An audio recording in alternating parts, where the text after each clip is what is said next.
What's going on, everybody? And welcome back to another episode of Us NBA Fans Being Spoiled Brats. As always, I'm your host, Zach Cronin. It is about 8:30 here on Father's Day. The sun is beginning to set, and we are mere hours away, or we are mere hours beyond, should I say, the Phoenix Suns completing what is probably going to be the blockbuster trade of the summer. Earlier this afternoon, at about 5:30 or so, the Phoenix Suns landed Bradley Beal, pardon me, 4:30 or so.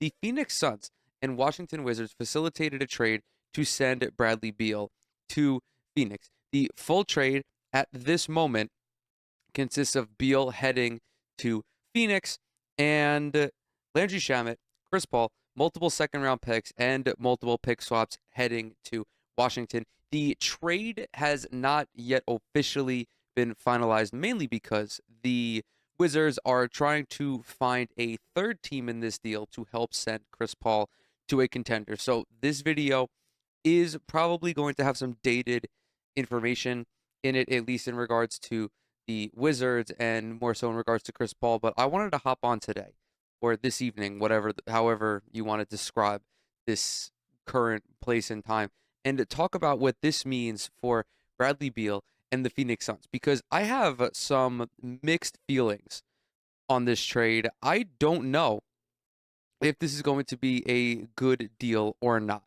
I will say, first things first, I think that Bradley Beal is a fantastic talent. He's an incredible scorer, a very solid three-level scorer, has great size on the perimeter, can get to the cup, can play at around the three-point line as well, has improved as a playmaker throughout his career in addition to his ability to score. So I see no issues in him adapting into the Kevin Durant and Devin Booker show. I think that Phoenix might have the most dynamic offense in the NBA next season with three legitimate three-level scorers who on any given night can combine for anywhere from 75 to 90 points. With that being said, though, the Suns, as it stands right now, do not have a legitimate point guard on their roster outside of Cameron Payne. This is going to be a huge storyline to follow, at least for me personally. I did some digging. I was looking up some on-off metrics the other night. In the playoffs, in these most recent playoffs, when Chris Paul was off the court, there was a minus 8.7 points per 100 possessions swing in Phoenix's offensive rating. They were noticeably worse towards the end of the Nuggets series, for example. The offense struggled mightily without Chris Paul. And that's because when you have someone like Chris Paul, you have a guy who can facilitate the offense, who can direct guys to where they need to go. You have someone who can make both the simple play and the complex play, and you have a calming presence out there on the floor. This, for me, is going to be a huge adjustment for Phoenix to make. Now, the caveat to that is Devin Booker.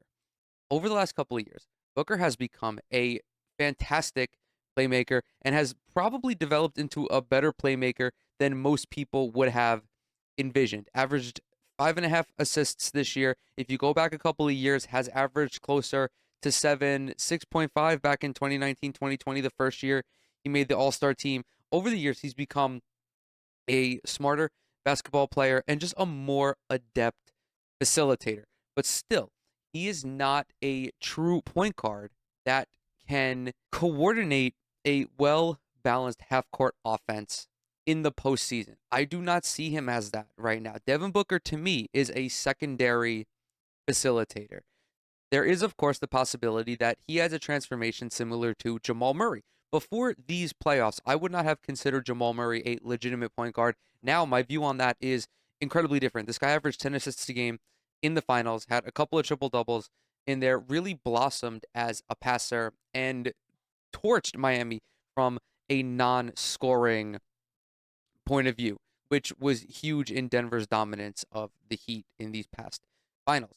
But I don't know if Devin Booker has that potential in him. And for me, the biggest red flag is, of course, going to be their point guard play, but that is something they can easily overcome throughout the regular season, they will have time to find another facilitator. I don't know if they're going to be able to land anyone of value that's going to have an impact for them later on in the postseason, which is where ultimately this team is going to need it.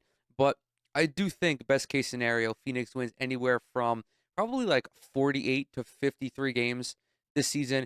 And there's another reason that I'm kind of pessimistic on this trade. This is currently the Suns roster. This is currently their guarantees heading into the 2023-2024 season without Chris Paul. You have without Bradley Beal. So this is of course basketball reference. All of the guys highlighted in orange are who is going to be on the team next season. As it stands right now, you have Kevin Durant, you have Devin Booker, you have DeAndre Ayton, you have Cameron Payne, and you have Ish Wainwright, who has a team option. You add Bradley Beal into that, and you have a bloated payroll. You have four guys averaging more than 30 million a year annually. It is going to be extraordinarily difficult for Phoenix to build a competent team on such a budget unless they're willing to go into the luxury tax and, bite the bullet, eat these funds for a championship.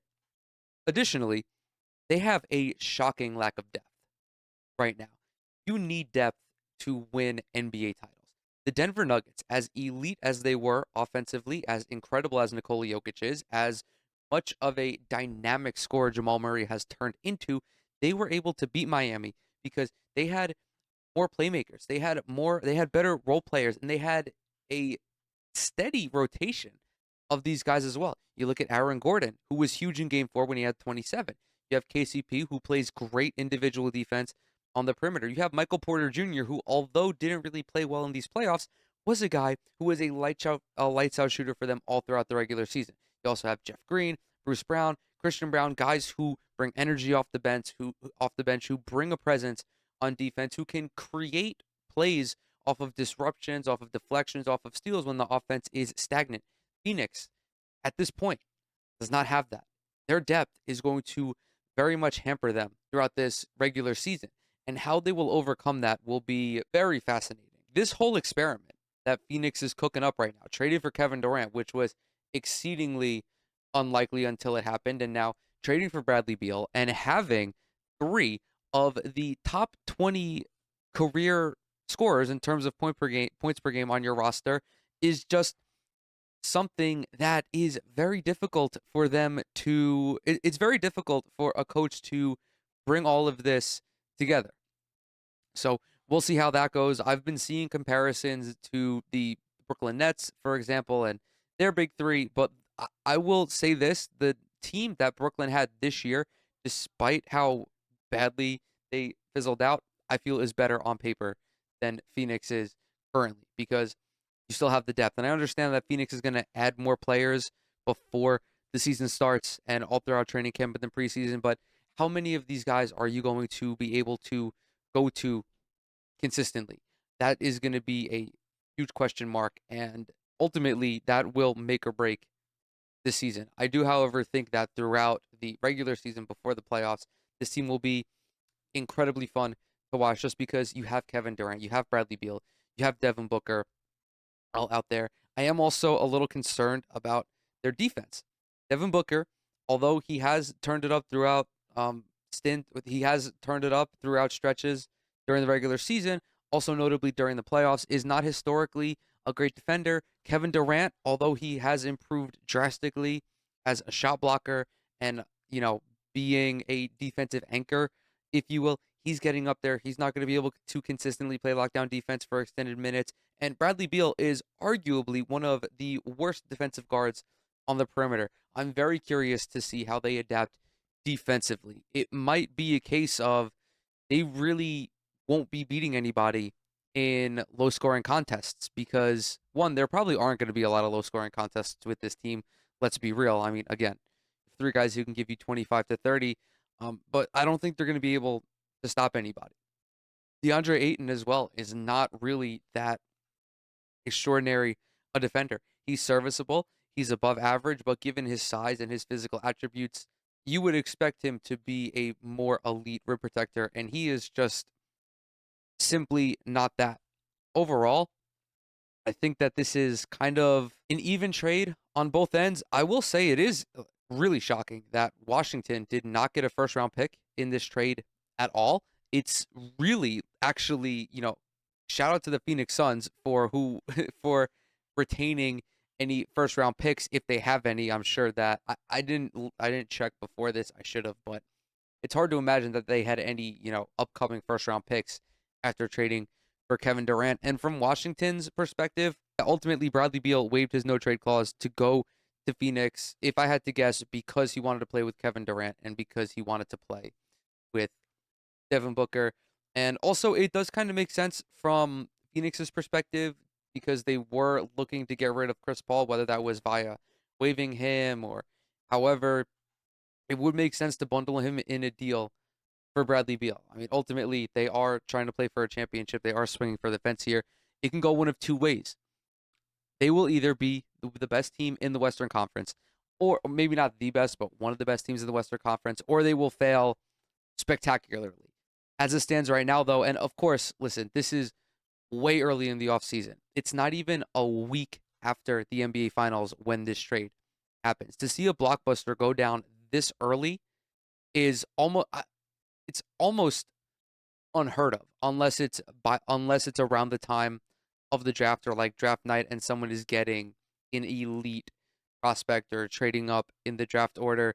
So Phoenix does have a lot of time to strategize, to figure out how they want to fill all of the holes in this roster, particularly when it comes to, again, the point guard position and defensively. I would expect them to be on the lookout for a bunch of perimeter defenders, a little bit of size down low as well. Just, kind of fluff out this this big three that they're building. So I think I'm gonna go ahead and close it out. I covered basically everything.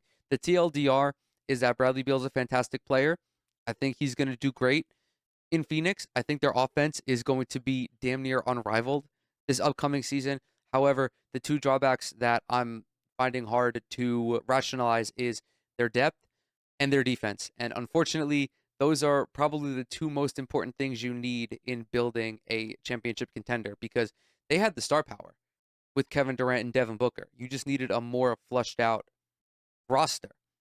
So, yeah, I'm going to go ahead and close this one out. Thank you guys so very much for coming to hang out with me today. Everything I'm associated with is down in the description box below. Twitter, Instagram, TikTok. Subscribe to this YouTube channel. Leave a like on this video. Comment as well. It helps with the algorithm. And with that, I'll see y'all in the next one.